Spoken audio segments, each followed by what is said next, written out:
Ça y est, on est le matin du départ, je t'avoue que je suis un peu impatient de partir. Maintenant, comme je dis, place à l'action, quoi. Toute la problématique, ça va être d'aller vite et de surtout rien casser, quoi. Sur la ligne de départ, ils sont 85 à s'élancer pour un périple qui va durer 4 à 5 semaines. Parmi les concurrents, le bateau de Pierre Brasseur aux couleurs du Nord-Pas-de-Calais. Direction Bahia, au Brésil. Cette course au large, La Rochelle-Bahia, est née en 1977. Elle réunit les plus petits voiliers de compétition qui soient, les 650. Au fil des ans, la Transat a acquis une certaine notoriété, comme l'explique le directeur de course, Denis Hugues. On sait très bien que c'est un immense réservoir de coureurs au large.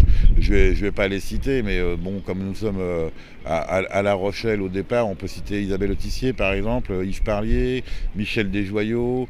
Globalement, quand on voit un départ de Vendée Globe, on peut se dire qu'il y a entre un tiers et la moitié des concurrents qui prennent le départ du Vendée Globe qui sont déjà passés avant par la Transat 650. Donc oui, c'est vraiment l'école du large. Le public ne s'y trompe pas. Au fur et à mesure qu'approche le jour et l'heure du départ, l'effervescence grandit sur les pontons. L'association Capucine, voici un homme à sœur, messieurs, dames. Présentation, inauguration, préparation et surtout ambition. Le premier objectif déjà c'est de finir. Moi, comme c'est ma première transat, essayer de découvrir, voir un peu ce que c'est, mettre le pied à la course au large.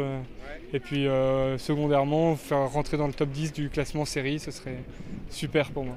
Les ambitions, c'est finir, arriver à Bahia et finir bien, donc me battre le plus possible avec les copains qui sont autour de moi ici. Et donc finir dans les 10 ou 15 premiers, ce serait très bien.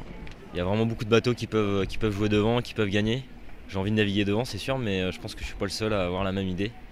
Et la lutte va être serrée, quoi. En tout cas, on a pu voir en avant-saison que les bateaux étaient très proches en performance et on sera nombreux à vouloir naviguer devant. Pour Pierre Brasseur, la tactique sera la même, faire la course en tête. Pour y parvenir, rien n'est laissé au hasard, et surtout pas la météo. Tu as à la fois le vent qui fait le problème effet d'ailleurs, et puis le courant plus fort. Mon résultat en 2016, c'était 21e. Pour une première expérience, c'était correct. Et cette année, donc l'objectif, c'est plutôt de terminer dans les 5 premiers. C'est aussi l'objectif de la région Nord-Pas-de-Calais qui finance cette préparation minutieuse à hauteur de 47 000 € pendant 2 ans. C'est une bourse, donc c'est 2 ans, c'est quelque part pour mettre le pied à l'étrier. Donc à moi de m'en servir pour essayer de faire un bon résultat et puis trouver d'autres partenaires pour la suite, quoi. Sans cette bourse, eh bien, beaucoup de projets ne pourraient pas aboutir. Et surtout, ça leur permet de... Le 650, c'est la porte d'entrée pour aller vers de la course au large, soit du Figaro, soit du classe 40, soit du 60 pieds. Et on voit que Thomas, qui a eu la bourse il y a 2 ans auparavant, joue dans les premiers rôles de la classe 650 et on espère le retrouver après en Figaro. Et c'est vrai que si on pouvait après continuer encore à les aider en classe Figaro ou en 60 pieds avec nos moyens, ça serait encore, je pense, une belle réussite, une belle continuité dans le projet du Nord-Pas-de-Calais, quoi.